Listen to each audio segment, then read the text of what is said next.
We have to challenge ourselves, and you have to push through the pain. And I think sometimes people try to figure out exactly what the pain's going to feel like, and they scare themselves, as opposed to just taking it one day at a time. This is Running for Real, the podcast for runners who know that for every runner's high, there are just as many lows. All those just missed PRs, easy runs that feel hard, injury blues, and more. Each week, we'll talk to running, health, and wellness experts about their highs, lows, and best advice to build our confidence. Running for Real is about being honest, being brave, and most of all, not feeling alone. And now here's our host, who thinks bacon goes with anything, Tina Muir. Hello, my friends. Welcome to episode 122 of the Running for Real podcast. This is day 5 of our mental training week. Thank you so much for joining me today. Yesterday, we had Justin Sewer on. What a powerful episode. So much actionable advice. And it was all said by the kind of guy you just want to have in your life. I just loved listening to Justin and I really enjoyed that. And if you didn't go follow him on social media already, go do it. His Instagram, his tweets are just so inspiring. Now, today I have someone else who is going to really inspire you. You're really going to enjoy, but in a different kind of way. Today we have Ben Newman on the show. And honestly, from following him, I thought he was this kind of tough, aggressive guy. But you're soon going to see that's not exactly true. And I love that about him. As you will hear, he calls himself a teddy bear. And I think that is so accurate and just in such a good way. Now, Ben is a performance coach. He's an international keynote speaker, best-selling author. And he has many Fortune 500 companies, business executives, and professional athletes within all the different federations. He's also a contributor on Forbes.com. No easy feat, I would imagine. But before we get to that, I just want to talk to you about something for a second. I know ads on TV or podcasts can seem annoying, and I get that totally, but this content is free. And these world-renowned experts I bring on the show are giving us an hour of their time. Imagine any other scenario where someone like that would give you an hour of their time. There isn't one. I mean, if I met these people in person before these interviews, there's no way they would give me more than 5 minutes. And if it is, it's going to be this totally scripted, produced. They know exactly what they're going to be saying. It's just completely different. Podcasts are so unique and they allow us to get inside the mind, inside the person. And not just the one that is being interviewed, but also the person who is doing the interviewing. So many of you say that you feel that you know me, and I totally get that. I feel the same way about Dax Shepard. I feel like we would get along, but I know in reality the chance of us ever getting to know each other is never going to happen. So I love learning about what he's really like through his podcast, Armchair Expert. I get it. Ads can be annoying, and I'm the person who, doesn't watch TV because ads drive me crazy.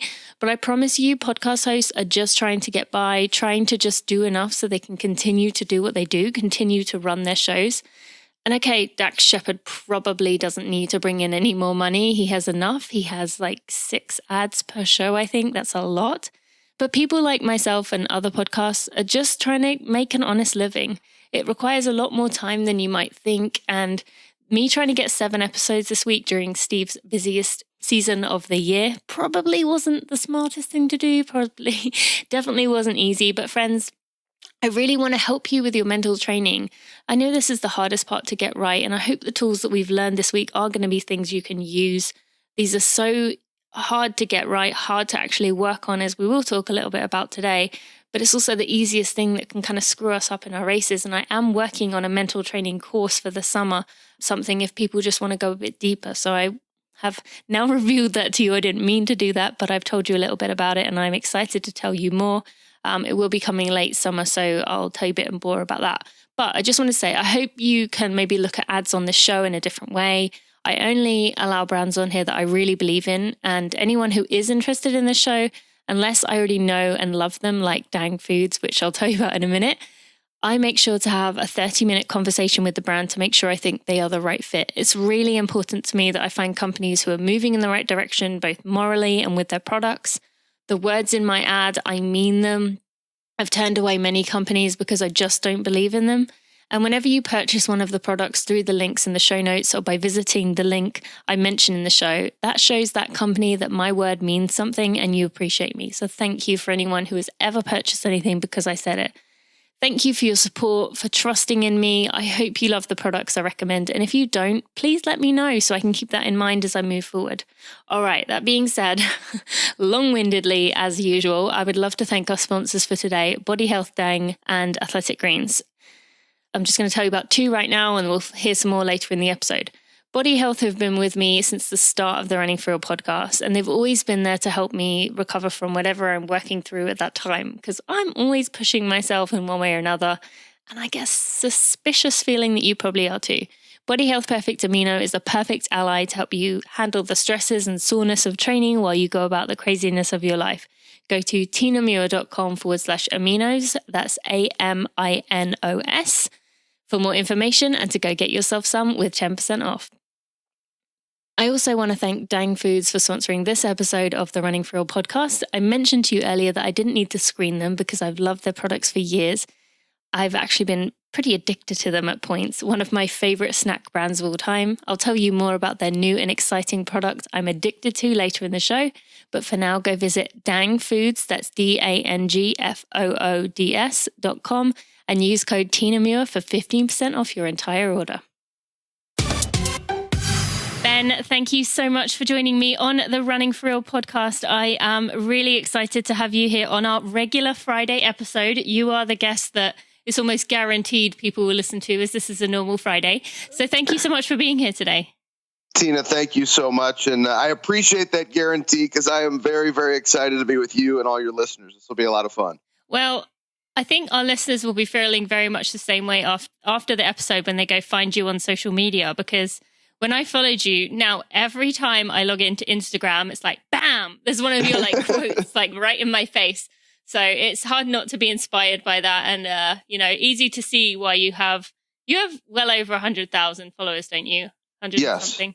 So easy to see why. And I'll tell everyone listening a bit more about Ben and where you can find him later on, but go follow his social media because it has some great quotes on there. But okay, this is a running podcast. And I would firstly love for you to kind of begin with telling us a bit about your relationship with running. Maybe it's not something you've done, continuously your whole life, but tell us about, you have run a marathon, you have run some triathlons, half marathons. Tell us a bit about how running has figured in your life. Well, I used to be the individual, right? The motivational speaker, inspirational speaker, the coach who used to say, I hate running. So I'm giving you the honest answer, because that's the way that we all need to be. And I've learned to love it through the challenge. And I used to hate it because I wasn't that great at running. I mean, I think back to high school when for basketball, I was a basketball player. So for high school basketball, you had to run the mile as fast as you possibly could. And getting to 6 minutes was this tremendous challenge for me. And so I was never the fastest runner. So you hate it, but then you say, well, you can't hate anything, right? If something isn't going well for you, whether it's business or running, it's an area for us to improve. So I've learned to enjoy it. I've learned to love it. I still like to do Murphs, different kinds of workouts where running in a strength vest for different things at different times. And so I've learned to enjoy it. I'm still not fast, but I no longer hate it. And the challenge of going through a marathon and the preparation is, all of your listeners probably know, or almost all of them know, it can just be invigorating as much as it can be painful and challenging. So it's been fantastic. So true. And was it when you really started working as a performance coach and started, doing this for other people, helping to show them that, what they thought they believed really had a big impact on their actions? Was it only then that you started to realize, or another time? All right, I'm going to give you a really, really big compliment here, Tina, because you deserve it. So so everybody knows we did not prepare for this. That is one of the best questions I've ever been asked, and I'm going to tell you why. Because you intuitively realized from my answer there that I didn't like it, and there was something that I had to do. And you're right. As a coach, we have to rise up and challenge ourselves if we're going to inspire or encourage other people to challenge yourselves. So you absolutely nailed it. One of the things that I do every single year is physically do things to challenge myself. I've gotten into professional boxing shape, getting into shape where I could be an NFL linebacker. So all of these different things, running the marathons, because I believe it's our responsibility, if we're sharing and inspiring others, that we better be rising up to the challenge ourselves. Walking the walk instead of just talking the talk, right? Absolutely. Yeah, I love that. And you told me before the interview, you said we didn't talk much before, but you did tell me you had a really good story for us for your marathon. So tell us about that. All right, so we're gonna dive right in. So this is gonna be you got to everybody. You're gonna have to give me permission to be long-winded, but I promise you, I am the ultimate long-winded. So don't worry, don't apologize about that. I promise you, this is going to be worth it. And some of you may know one of the main individuals from this story. So I had the opportunity. I went and I ran this half marathon in St. Louis back in 2012. And after running it in 2012, as I prepared for that, it was one of those, I hate running. Like, I never imagined running a half marathon. Can I even get my body to do that? And I went and I did it. I remember I had a bloody right ankle when I was done. I've kept the shoes that still have the blood on it. And it was just this like, am I ever going to run again? And shortly thereafter, I heard an unbelievable woman speak at an event in St. Louis, and her name is Terry Grieg. For those of you that don't know Terry, look her up. She is a cancer-surviving Ironman triathlete. She is one of the most extraordinary individuals I've ever met in my life. And I hear Terry speak, and I get done, and I go up to her, and I'm just like, you are a gift. Like, you are incredible. And we had never met before, and we kind of go off to the side, and we start talking, and I tell her the half marathon story. And I told her, I said, because of you, I am going to run a full marathon. And she's like, are you serious? I've inspired you to do that. I'm like, if you can run a full Ironman with cancer all through your body, yes, I can commit to doing a full marathon. So she says, I'm going to help you. I'm going to tell you how to train. I'm going to tell you about hydration. I'm going to tell you where to hide your water bottles on your, like, telling me everything. And I'm like, this is incredible. So she and I worked together in 2013 to train for the Go St. Louis, which was April 15th, 2013.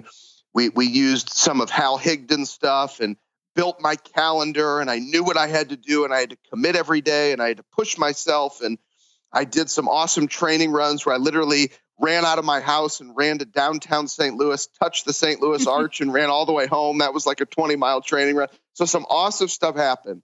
And then all of a sudden, let me take you to the big train, the actual day of the race. So it's April 15th. I'm driving to downtown St. Louis. So here, I've literally trained to do something that I used to not even believe was possible for me. And Terry, this incredible woman, has inspired me. So as you all know with a race, your adrenaline's pumping, you're ready to go, you're all fired up. And then I get this text message from Terry. And the text message says, what time do you think you're going to finish? And I said, well, I'm starting at 7 a.m. and based upon the training schedule, I'll probably finish around 11:15 or 11:30. And Terry responds back, oh, you'll finish way sooner than that. And I'm like, oh, Terry, like, I love you. Like, that's the final boost that I needed, right? There's the extra oomph that she was giving me. And then she texts me back and she says, I am going to be waiting for you at the finish line. She says, I've never met your family. I want to meet your family. And today I'm running the half marathon for fun. I'm like, wait a second. Running the half marathon for fun. She still has stage 4 cancer all through her body. Like, you try to put those pieces together. We all make so many excuses about what holds us back in our lives. And there's typically those examples of people who have tremendous strength to do extraordinary things. So I'm all ready now. I mean, Terry sent me these messages. She's going to be waiting for me. So if you could picture this, anybody who's run the Go St. Louis, it is the perfect track for a St. Louis born kid. I'm born and raised St. Louis. You line up, there's thousands of people, you're staring at the St. Louis Arch, and boom, that gun goes off and you take off running. So I'm putting one foot in front of the other. The next thing you know, I make a right-hand turn. We pass Busch Stadium, home of the 11-time world champion St. Louis Cardinals. Now the heart's really pumping. And then I'm heading down Broadway, and you see the Budweiser sign. And the Budweiser sign, obviously St. Louis, it's the home of the king of beers, and you get closer to that Budweiser sign. And I always ask audiences when I share this story, I said, what do you think I started to smell? And people start yelling, beer, hops, right? You start smelling all of it. Well, my wife is an executive at Anheuser-Busch for over 20 years. So in our house, we call that money. So I start smelling that money. And the next thing you know, I turn and I make a turn heading back the other way down Broadway, and I see the mile 4 sign. And the mile 4 sign was my big first piece of adversity on this race. Thank you to Athletic Greens for sponsoring this episode of the Running for Real podcast. I always wish I could be one of those juicer people who got up every morning, stuck a load of vegetables and fruit in a juicer, drank it down as the sun rose, except I'm not that sophisticated. I definitely don't have a juicer. And the idea of cleaning a juicer every day makes me feel stressed, even thinking about it with all the bits where food could get stuck and just no thank you. I did spend a lot of my time feeling paranoid that I wasn't getting enough fruits and vegetables. And so I thought, what can I do about this? I was so good at it before, but I've just lost my ability to be good with that in the last year. Notice I said I was because I do now have a solution. Every morning I wake up, go downstairs, fill my shaker with water and add a scoop of Athletic Greens. It has 75 carefully selected ingredients which cover the 5 important areas of our health, and the formula builds on the work that you put in, providing daily support where your diet may fall short, like mine does. I've been amazed about how easily it fit into my schedule, and it means I get 12 ounces of water down before I even eat anything, which is how I always wanted to start my day. I just never did. And let me just mention, it does taste good too. It's been months since I started this, and I love the way it makes me feel and just how much stress it's taken from my shoulders about not getting enough in. Don't get me wrong, I still try to eat really well, but some days, just being real, it isn't going to happen. Now, you, my friends, can get a free 30-day travel pack with your first order valued at $79 by visiting athleticgreens.com/Tina and give it a try. I love it. I think you will too. That's athleticgreens.com/Tina. And I always ask audiences when I share this story, I said, what do you think I started to smell? And people start yelling, beer, hops, right? You start smelling all of it. Well, my wife is an executive at Anheuser-Busch for over 20 years. So in our house, we call that money. So I start smelling that money. And the next thing you know, I turn and I make a turn heading back the other way down Broadway, and I see the mile 4 sign. And the mile 4 sign was my big first piece of adversity on this race. And for all of you, whether you're set out to run a race, whether it's a challenge in business, whether it's a challenge in raising children, which could be a whole nother podcast at times, that could be a big challenge. Whatever that challenge is, we have to recognize you're going to face obstacles. You're going to face challenge, but it's our ability to fight through them. So this mile 4 sign was my first big piece of adversity, because that year earlier when I ran the half marathon, at that mile 4 sign, I got passed by a woman pushing a baby stroller. So I had this in my mind, like, I don't care who passes me. It does not matter. I have to stay in my lane. I have trained to do something that I told myself I could never do. It's about me. It's not about who passes me. I've just got to put one foot in front of the other. Mm-hmm. And it was one of the first times during the race when I looked down on my left forearm. And on my left forearm, I had my mother's initials, which is a whole nother story. She's my inspiration for life. And I had my mother's initials. I had my wife's initials. I had my son's initials. I had my daughter's initials. And I looked down and I said, I'm going to fight through this first challenge. I know there's more coming. And the second piece of adversity was the 18-mile marker. So the 18-mile marker passed the street that I live on in St. Louis. So if you can imagine, right, those of you who have run marathons, I ask people, like, you don't train past 20 miles. Like, what happens in the last 5-6 miles? And people are like, oh, gosh, like it's, they like don't really give you a straight answer. Yes, it's like a marathon thing, right? We don't really give you the real answer. So you're passing this 18-mile marker, having no idea what's ahead. You pass the street that you live on. I'm thinking, I'm going to hang a left-hand turn right here, and I'm going to text Terry and say, hey, come meet me on my front porch. You can meet my family here, right? Like, I'm not completing this race. But once again, I looked down at my forearm. And what I did was I had created an environment that day to finish this race. And I think for all of us, when you show up every day, whether it's for training, whether it's on your race day, whether it's something for business, create an environment that causes you to do what you say you're going to do. So I looked down and I thought, I got to put one foot in front of the other. Then I thought about Terry Grieg running these Ironmans with cancer through her body. I thought about my mother, her last year living, coming to the dinner table with an IV stand, a divorced mom. I have got an older brother, divorced mom of 2 kids, to ask me how my day was at school. I thought of my friends who are troops. I had spoken 4 months earlier at Fort Sam Houston in San Antonio, Texas, like men and women fighting for us to have our freedom, and I can't put one foot in front of the other. Mm-hmm. And those are the things I thought about, and I just kept telling myself, one foot in front of the other. And I'm telling you, it was like the slowest pace you've ever seen in your life. It was more than a walk, but it was very slow. And I just kept reminding myself, and I'm telling you, Tina, with 1.5 miles to go in the race, I had no idea how I was going to finish this race. And you kind of look off into the distance, and who do I see running at me? Terry Grieg. And I think everybody just figured out it was well past 11:15 or 11:30, right? I'm well beyond the time that Terry even told me I would finish. There's thousands of people for this race. She'd already run a half marathon, and she runs through everybody to come and find me. Oh. And Terry runs, and she gets right next to me, and she looks up, and she says, Ben, she says, where does it hurt? I said, Terry, it hurts everywhere. And she's like, you can do this. And she said the magical words. I think these are the most powerful words a leader can share with anybody. She said, I believe in you. And I'm an emotional dude. I cry when I watch Extreme Home Makeover. So I'm teary-eyed even telling you guys this story, thinking of the number of runners who understand what I'm sharing right now. And she says this to me, and you had this belief, like, I'm going to do this. And she and I went 1 foot in front of the other, 1 foot in front of the other, 1 foot in front of the other. And it was the most incredible, invigorating, but painful experience. And with about 45 seconds left in the race, Terry looks back up at me and she says, buddy, go finish your race. And she peels off into the crowd. And many of you may know who Terry is. If you don't, she was the inspirational participant on NBC Sports for the triathlon. You should have her on the show. She'd probably love to. I've never heard of her, but yeah. Oh, I will get you guys hooked up. You guys will fall in love with Terry. And she's been on the Today Show. She's been on Ellen. I mean, she's a celebrity at these events. And she peels off. It was one of the most selfless acts I've ever seen. I mean, wouldn't it have been the perfect stage for her, right? It would have been on the front page of the St. Louis Post-Dispatch the next day. Terry Grieg helps this poor guy make it across the finish line.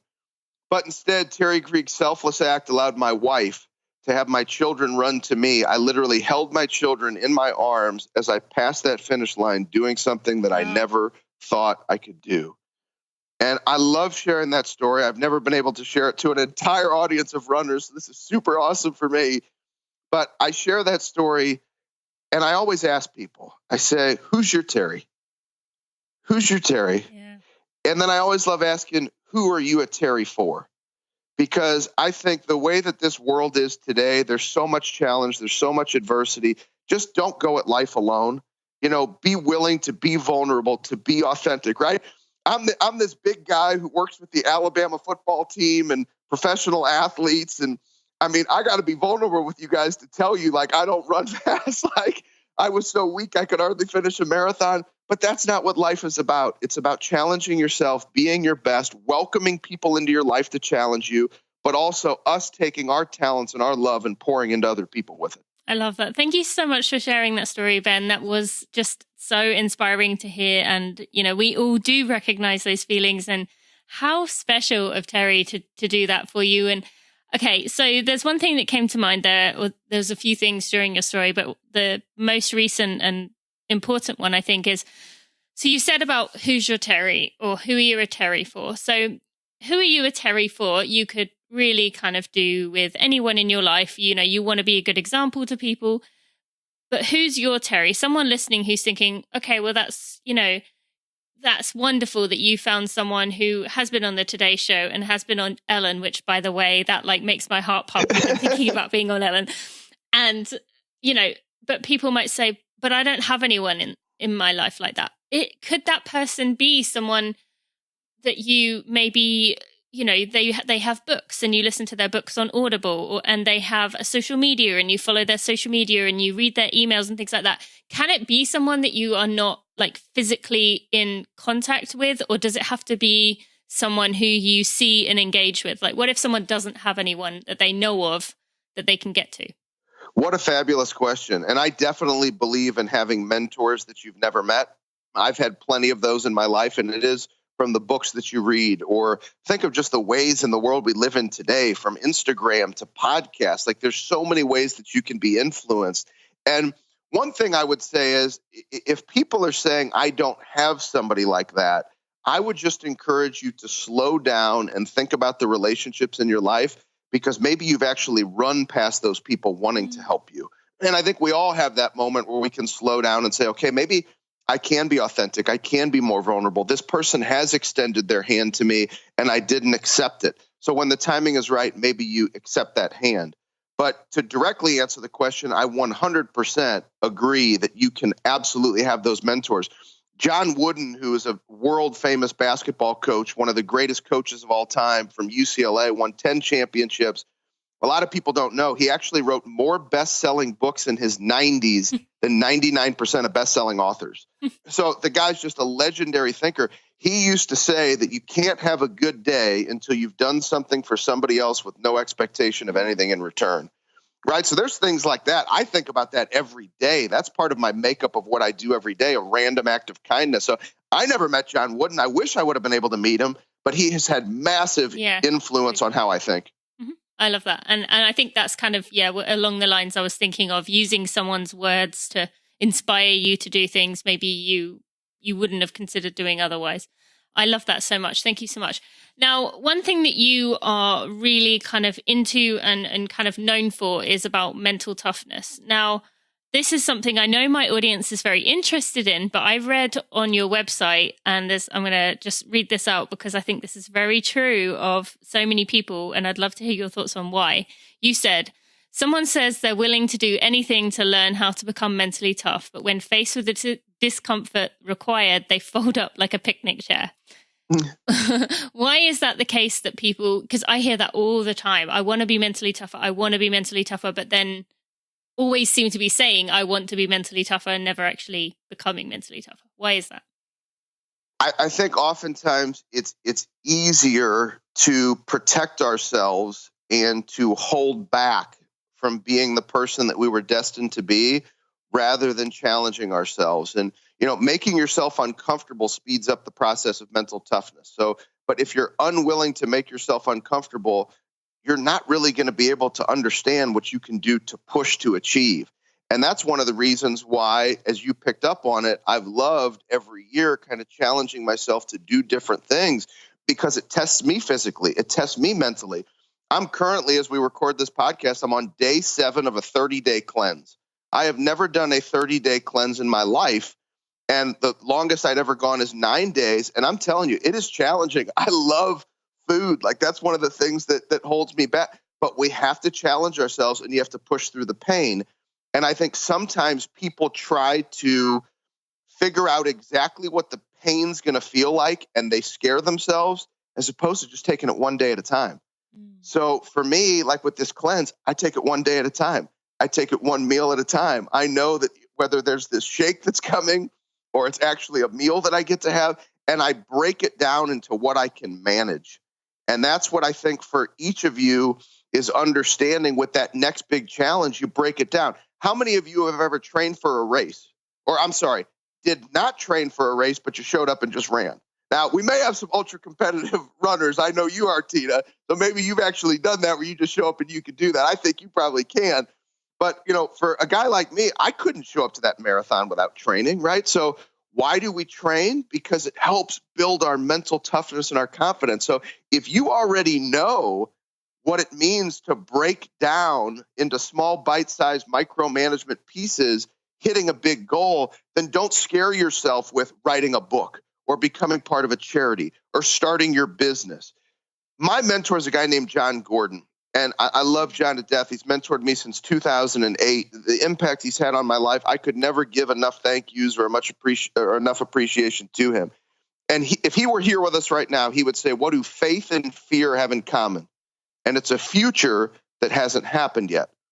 So you can't have both. So we can be fearful and say, well, Tina, this is going to be so painful, that's not for me.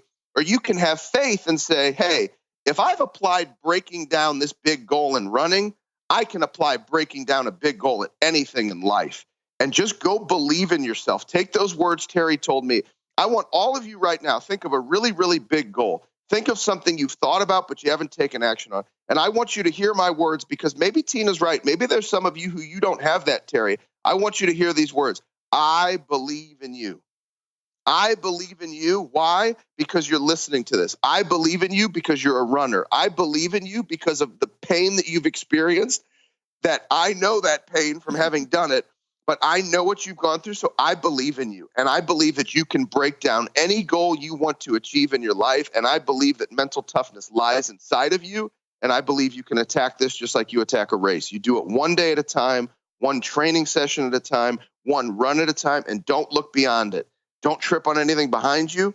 Don't try to predict what's going to happen in the future. You just give your best in the moment where you are. I love that. That is so good. And everyone listening, I hope you listened to Ben's words there. They were truly said with passion. And you know I feel the same way. So now you've got two of us who are behind you, even if you don't have a Terry right now. And just one thing that came to mind when you were saying that. So working in kind of the field of the mind and mental coaching and performance psychology kind of thing, we often get told that it doesn't really matter at the end of the day. We want that validation from other people, like saying, I believe in you, or I think you can do this. But really, we need that validation and belief from ourselves. So what would be your argument for someone who maybe gets people telling them all the time, you know, I think you can do this. I think you can do this. And their response is always really, I don't know. Like maybe if they don't say it out loud, but they really struggle with that self-belief. So what we tell ourselves silently or what we tell others loudly that actually comes out of our mouths, both are heard or interpreted through our minds or our set of ears. So what you tell yourself is what you believe, which is going to help you or hold you back from taking the necessary action to actually achieve the goal. So your thoughts are your beliefs, and they're either going to cause you to take action or cause you to not take action. And there's 6 mental training tools.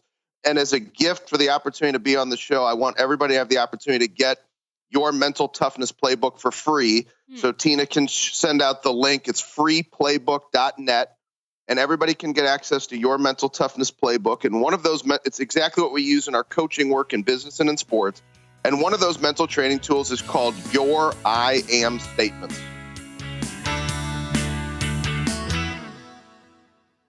Thank you to Body Health for sponsoring these bonus episodes of the Running for Real podcast. You've heard me talk about Body Health Perfect Amino a lot over the years.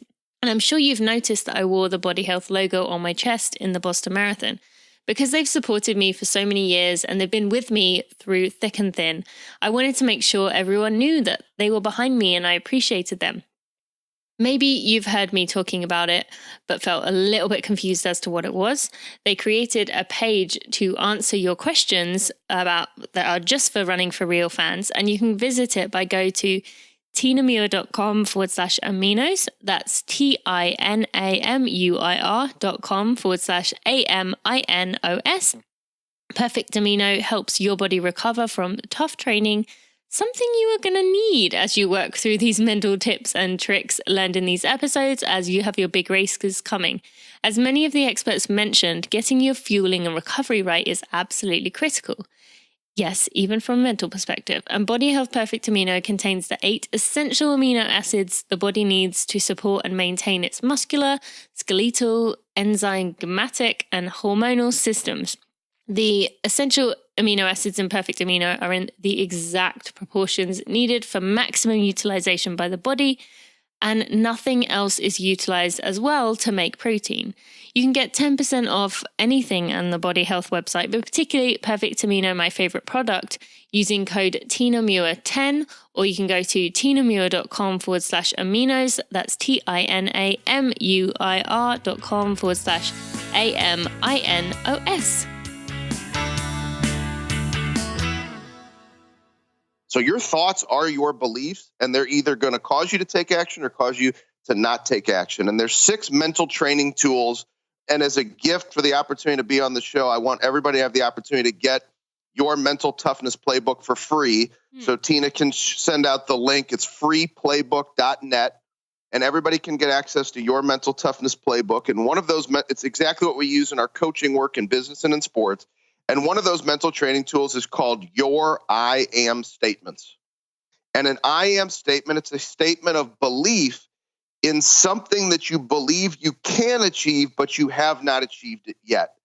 And I'll never forget, I was doing sales training for the St. Louis Cardinals organization here about this story. I worked for them for about 5 years, and this probably takes us back about 6 or 7 years ago. And there was a young lady who was in the audience, one of the leaders of the organization, and I didn't know it at the time, but she wrote down her I am statement, I am a marathon runner, and she had never run a marathon. And it was about a year and a half later, it was a Saturday afternoon, maybe a Saturday or a Sunday, and I got an email from her, completely unexpected. I had no idea this was her I am statement. And it was a picture of her arm. And on her arm, she had written in a Sharpie, just like I had shared when I shared my story with her, I am a marathon runner. And she told me that day she completed her first marathon. Oh, wow. And so that's the beauty of our work. And Tina, I know it's for you. You may not always hear how you've inspired people who are listening right now, but I want to tell you from one coach, and I'm calling you a coach too, from one coach to another, because I love your heart and reading about you and seeing how you push yourself and what you've been through and what you mean to your listeners. I know that these I am statements, people hear these things and they may take action and we may never know. So that day when I shared it with her, she wrote it down, she told me. And it took a year and a half, but it happened. So for all of you, it's that opportunity. I always say, who are you? So when I teach I am statements, I say, who are you? But you can't answer me with stuff you've already achieved. You got to tell me what you believe you can achieve. So for all of you listening right now, write down some I am statements and put them in the consistency. A lot of mental toughness is consistently showing up and following through with the action or saying or reminding yourself of the belief that you have in yourself. Write down that I am statement. Start telling yourself every day, watch your action follow. And I cannot wait to get a random message from some of you telling me that you've hit your I am statements. I hope that so many people listening go do that right now. And I absolutely agree. I've talked a lot about this with regards to kind of matching up with the journal, like how, things that you are going to do, particularly if someone listening right now, if you are injured, that can be your, I am going to get back. I am going to run this time. I am going to accomplish this. It will propel you to move forward during this rough time, or just for someone else, I am going to run this time. And I think I just want to highlight one thing you mentioned there. You've said about this woman taking a year and a half. For someone listening, maybe your goal takes 10 years. Maybe it takes 2 years. You don't know. I think it's really important to not put a timestamp on this. I mean, I've talked a lot about how it took me 14 years to get my Great Britain jersey to run for them. But you better bet I had written, I am going to run for Great Britain. I have it in a piece of paper that says that from when I was 14 years old. So it might take time, but as Ben said, it's something you're destined to do, something you're going to do. So go write some down and then let us know what they are. We would love to see them. Tag us in them when you do it. All right. I want to get to the main part of this interview, asking you the same questions we've been asking all week, which starting with someone has a big race coming up in about, let's say, 3 months. What should they be doing to prepare for their mental toughness, essentially, or prepare for the race mentally? Maybe 2 to 3 things you'd suggest. Yeah. So let's start here. Let's start with visualization. Mm-hmm. I was going to start somewhere else, but I'm going to save it. Start with visualization. Have you actually taken the time to just close your eyes and to visualize what you're going to do, to believe in yourself, to, see yourself running past Busch Stadium, to see yourself smelling and to almost, you can say, visualization is so powerful. We can actually get our muscles to twitch when we visualize, right? I mean, it's incredible, the power of visualization. So I would love for all of you to just see and believe you running at your very best and being able to feel those beads of sweat, being able to feel your heart pumping, being able to feel that adrenaline when you cross that finish line before it even happens. So visualization, I say, would be number 1. Number 2, have a game plan that you are going to commit to and you are going to execute and you will give your best to one day at a time. The greatest champions, they win one day at a time. Championships are not won by doing all of your training in one day. I alluded to this earlier. So one day at a time, know what your plan is and execute it. And I don't just mean the physical part. Execute on your nutrition. Execute on hydration. Execute on making sure you're getting massages. Execute on doing the things you need to do for your body to be prepared for that race so that visualization happens. And the last thing I would share with you we just have a brand new series that came out on YouTube called The Burn. And in all the work that I have done with champions in business and in sports, literally from the field to the boardroom, Super Bowl champions, NCAA champions, top businesses in the world, Fortune 500 companies, I've identified that the highest performers, it's not just a why, it's not just your purpose. They have this underlying burn. There's something that just lights them up inside. And it's that burn that actually lights that purpose on fire every day. It's that burn that lights that why on fire. And I would encourage all of you, think about what that burn is for you. What would be some examples of that? I will give you the example. And, a lot of times in interviews, this comes up early. It's coming up late. And it's perfect timing for the answer. My burn is my mom coming to the dinner table with that IV stand. My burn is my mother's last year living. I'm a 7-year-old boy, and my mother's dying from a rare muscle disease called amyloidosis right before my eyes. And she's literally coming to the dinner table with an IV stand to ask me how my day was at school. My mother had a journal where she wrote, beat the statistics, beat the odds, live with the disease that is chronic and fatal, believe in yourself, combat anything, purpose in life. And my burn is that on November 2nd, 1986, 11 days before my 8th birthday, my mother took the pen that she was writing with in that journal and she passed it on to me when she went to heaven to give me the opportunity to continue to write her story and to inspire the individuals that are listening right now that you have a story and you have a burn and you need to connect to it and to inspire my kids. And that gets lit up so hot inside of me every single day that it just causes me to want to fight. And if you try to break me or you try to shake me, I wish you the best of luck because you aren't going to be able to do it because this burn is so significant. And I know for some of you, this might be like, I've never thought of it that way. Like, I just don't know. It's in there. It is in there. And I would encourage you for this next race or for this next challenge that you have. It might be emotional for you. It might be tough for you. But let your fears go. Let your doubts go. Let your uncertainties go and go connect to that burn and go be the best you that you can be. I love that. Thank you for sharing that with us. And that must have been so hard. And I can only imagine how proud your mum must be of you, knowing that you've not only, taken it on and shared her life, but you've also, continued what she believed in. I absolutely love that. That's so sweet. And for anyone who's thinking, okay, I haven't really had anything that emotional for me in my life. Nothing is really coming to mind that is that like driving. Like, could it be, I don't know, something that you, I'm just trying to, I know what mine would. I can give you another example. Yeah, sure. Just something else to give a different kind of perspective. And I'll tie it back to my mom, but I don't want you to emotionally connect to my mom here. I want you to listen to the example of what I saw. Mm-hmm. My mother knew that my brother and I were watching her actions. So for all of us, there's somebody watching you right now, whether it's your kids, whether it's a colleague at work that looks up to you, whether it's your best friend, you pushing yourself to be your best. And maybe it's just you decide to light yourself on fire this first time, right? Just feel that burn for somebody else. And it's going to end up making you realize that it was actually for you to be the best you can be. But there's people watching you right now. You're an example for somebody.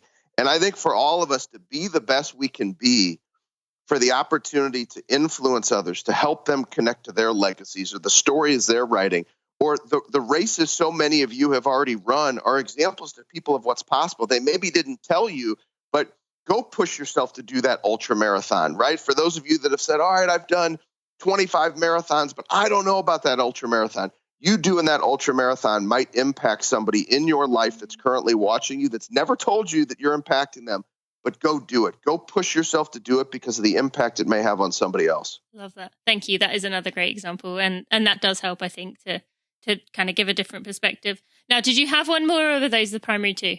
No, that was, I was going to say that was the primary two, but I love asking the question, if people struggle with purpose, finding this burn, which the whole burn is a relatively new way of me thinking about it. It's always, it's just kind of become the way that I'm articulating it now, which has turned into the series. I've always known it was there, but the burn is now how I refer to it. But I think for all of us, it's recognizing that that burn is there, that purpose is there. But if you struggle with it, it's asking yourself this question: grab your future and bring it to today. And a lot of times like when people are young, right? I'll get the example, well, I'm just young. I just graduated from college and I don't really know what drives me. And so I say, well, grab your future and bring it to today. What do you see? Tell me what you see in 10 years. When you wrote down that you'd run for Great Britain at 14, that struck a burn in your heart. That was your belief. You saw that happening. You grabbed your future, you brought it to today, you believed it. So a lot of times when people start to share what their vision is, it starts to tell us what they believe. And then it starts to tell us what's going to happen along the way. And similar to that visualization, we then have a chance to pull it forward, put it right in front of our face and say, see, you do know what's important to you. You do know you want to have kids one day.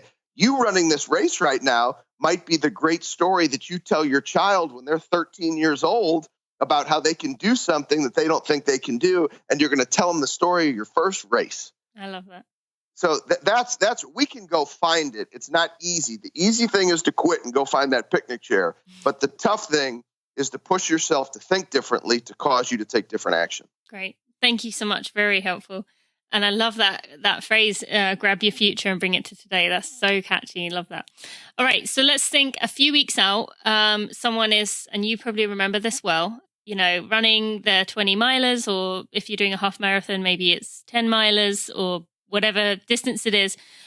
And you feel like you're not able to run the pace you should or the distance you should be able to. It seems like this, even just completing this race, even just finishing is an impossible task. And you're not sure you can even manage it. What would you say to someone then? First off, I would visualize where you start, right? So think of me, the baby stroll, all this stuff, right? All those things could have held me back. I'm not going through that again. I don't want anybody passing me. Like, how did this woman forget about anybody else and just focus on you being the best you?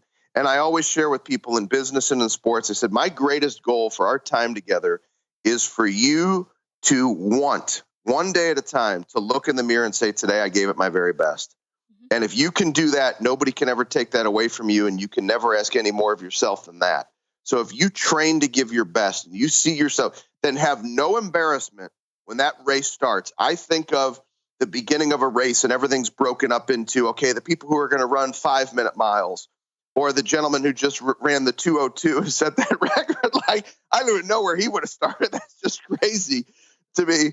And so whether you're starting at the 5-minute group or the 6-minute group or the 7-minute group, it doesn't matter. Don't be embarrassed. Don't look around and say, well, this person, I've got to be faster than this person, so I'm going to go up to the 7-minute group. However you've trained, whatever your belief system is, whatever is going to challenge you, you go into that group and visualize yourself starting with that group. And you visualize yourself finishing that race. Life is not about comparing ourselves to others. Life is about us being the best that we can be one day at a time. Mm-hmm. And what if someone does typically struggle with comparison? Maybe not. Maybe they can avoid it like in a race, but they see social media and they allow it to kind of taint maybe what they've done or how they feel about something. Any advice there? So I happen to be a very faithful person. So I'd like to answer this from a faithful perspective, if that's okay. Yep. And in 2008, I was actually born Jewish. I accepted Christ in 2008. I got baptized in 2008. And one of my biggest struggles in 2008 corporately, and as I was building the speaking business, I've been speaking and coaching since 2006, was that I worried about what other people thought. And I had this spiritual mentor who ended up baptizing me. And one of the first Bible verses I've ever read, and I still have to read it every day, is Galatians 1:10. Obviously, I'm not worried about the approval of people, but of God. If I were worried about other people, I wouldn't be Christ's servant. So for me, I read that every day as a reminder, like, God's just asking me to show up and be my best. And I know for all of us, if we're all being truthful, we all go through it. I should be running faster than this person. I should be more successful in business than this person.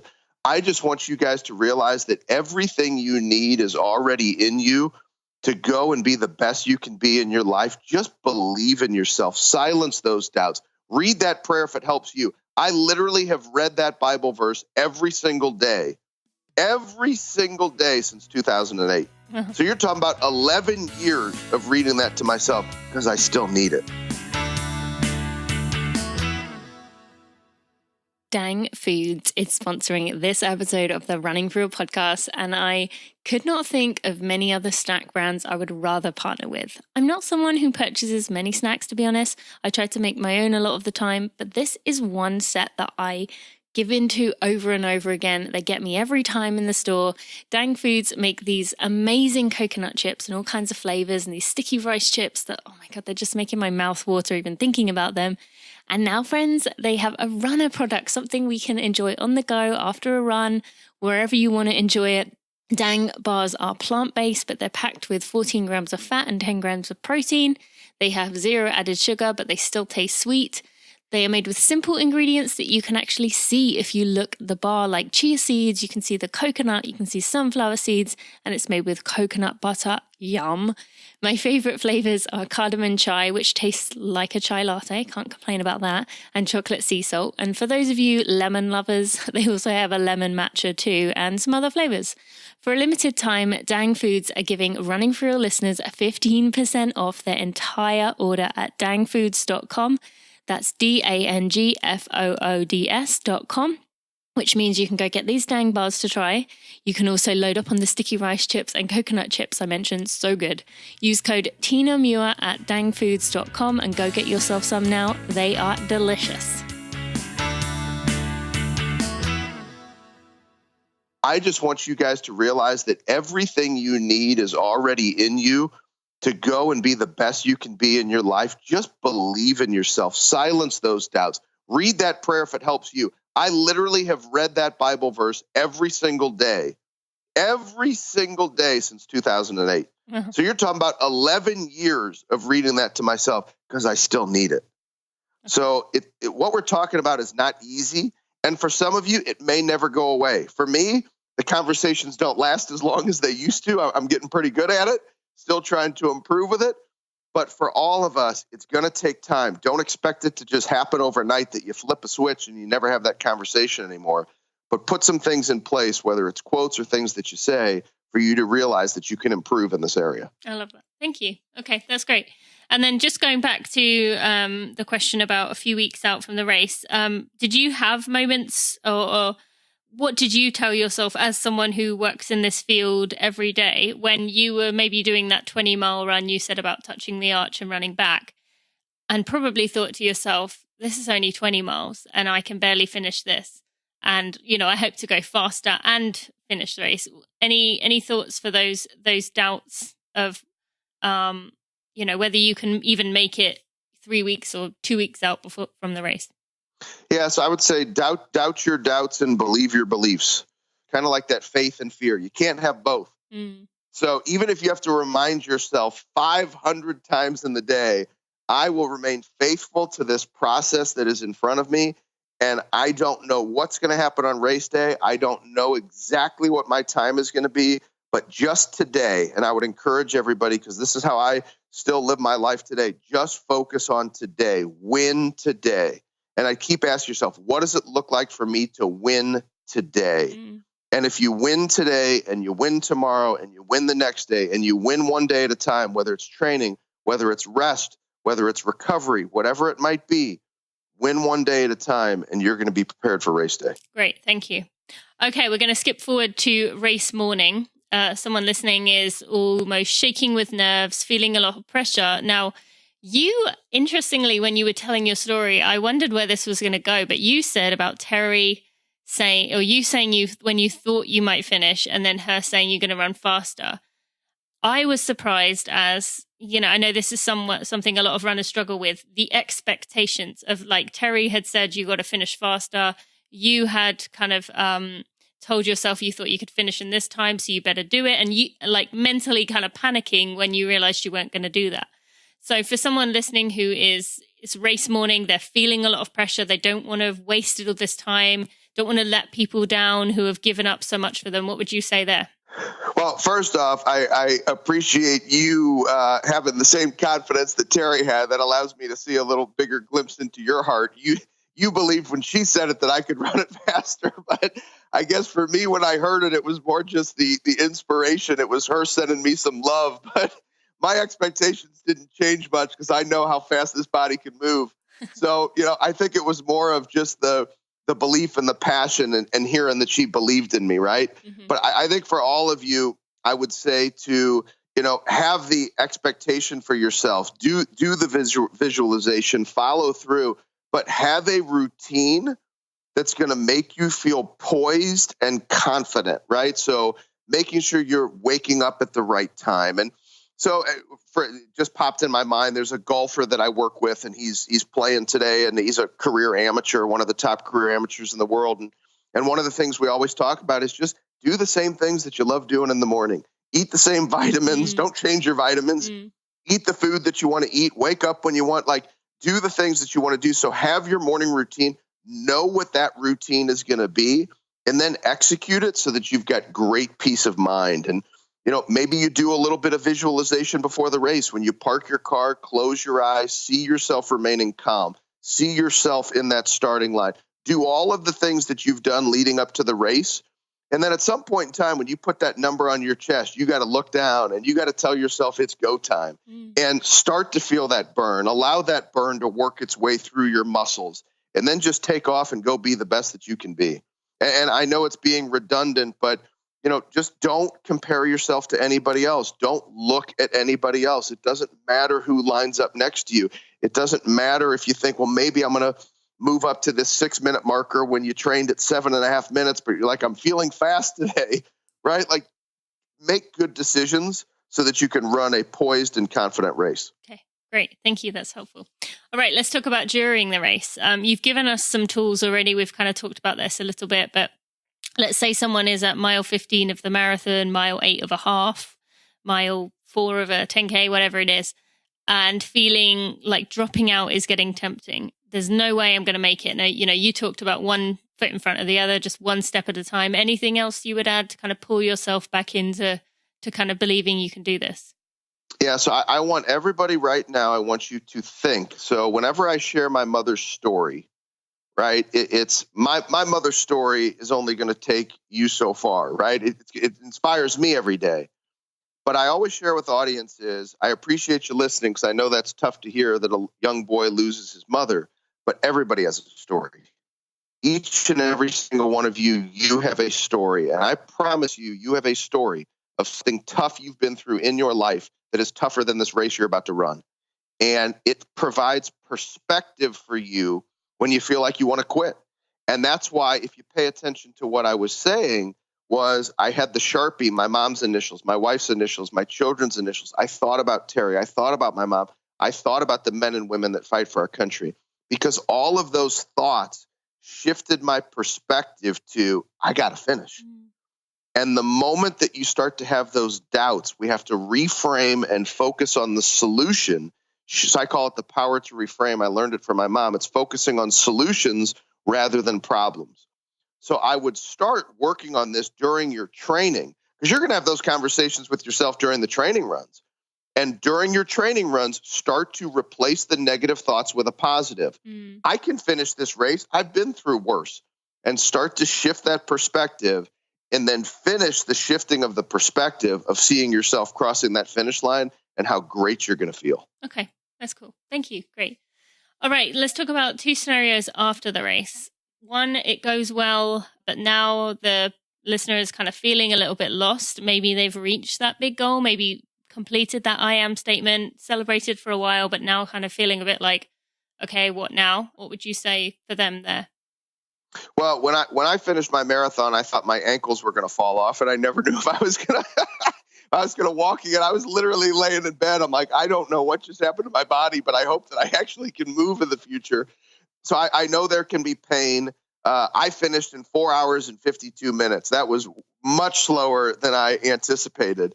But you know what? I finished and I did something that I never thought that I could do. And so no matter what your time is, no matter how you feel about it, give yourself time to experience the emotion of it. But then, as I always encourage athletes, whether you were happy with the performance or you feel like you left something on the track, break down the game film. So go back and review the race and say, okay, was there something at mile 13? Was there something at mile 14? Was it hydration? Did I not have enough nutrition on the run with me? Were there things I could have done differently? And what that's going to do, it's going to help you realize it's not that you're never going to go run another race if your goal is to run more races. It's just you got to take time and to break it down and say, what could I have done better? I mean, I've shared the stage with some of the greatest athletes in the world. Jerry Rice and I shared the stage. He's arguably the greatest football player to ever walk the face of the earth, ever. And in sharing the stage with Jerry, I remember he said to the audience, he said, if I had 160 yards and 2 touchdowns on Sunday, I was the first one in the building on Monday breaking down game film to see where I could have improved from the game. So whether you did great or whether you were disappointed, I always share with people standard over feelings. Don't allow your feelings to dictate how you show up. Focus on the standard or the process that'll cause you to be successful. And part of that process is being honest with yourself about your performance and breaking it down and saying, okay, what do I want to repeat?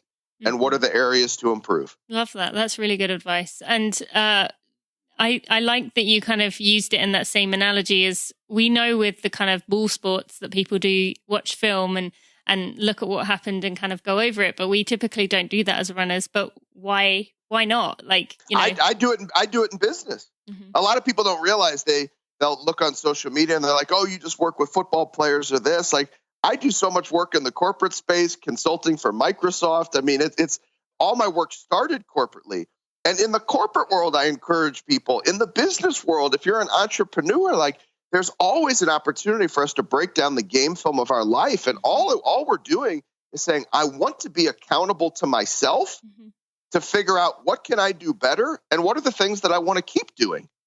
So, of course, it applies in all areas, but that's one of those different thinking pieces. That's part of the mental toughness. If you want different results, you got to change something up. You can't just keep doing what you've always done. So true. And anything else you would add for someone who did have a bad race? We talked about kind of looking at the things that did go wrong, looking at the things you could change. If someone's feeling, a bit sad or depressed, like feeling like it didn't go as it should have done, what would you say there? Anything else? Go find your Terry. I think a lot of people think or they hear, or I know in the intro, my bio and things that you shared about me, those are the things like you want people to hear. But I hope after this interview, people realize this guy's a big old teddy bear with a big old heart. Mm-hmm. And I still have a coach. I've had a paid coach since I was 25 years old. Why? Because there's so many things in my life where maybe I'm moving too fast and I don't see it. So just because I coach people at the highest level in business and in sports doesn't mean that I don't need to improve, doesn't mean I don't need to coach. I'm on my 6th book on the mindset of champions this year already. My commitment was 1 a month. I'm ahead of pace. I'm probably going to read 12 to 15 books on mindset. Why? Because I want to keep growing. Yes. And I think for all of us, we're never done. We're never a finished product. There's always more to learn. And I think it's so important for us, no matter what we achieve in our lives, like you check your ego at the door, have a willingness to learn. And if the struggle was that bad in the race, be authentic enough to go to somebody, go to your Terry and say, gosh, I'm struggling. Like, I'm disappointed. It's showing up in other areas of my life. You do not have to be alone. Mm-hmm. It's a blessing. I have a great coach because I can talk to her about so many things. And it's incredible when I'm able to share with her. She gives perspective and it helps me in so many ways. I love that. Thank you so much for sharing that. And I like that you're on the same kind of path as me with the growing thing. And I've always said, Ben, you'll probably get this and maybe agree with this.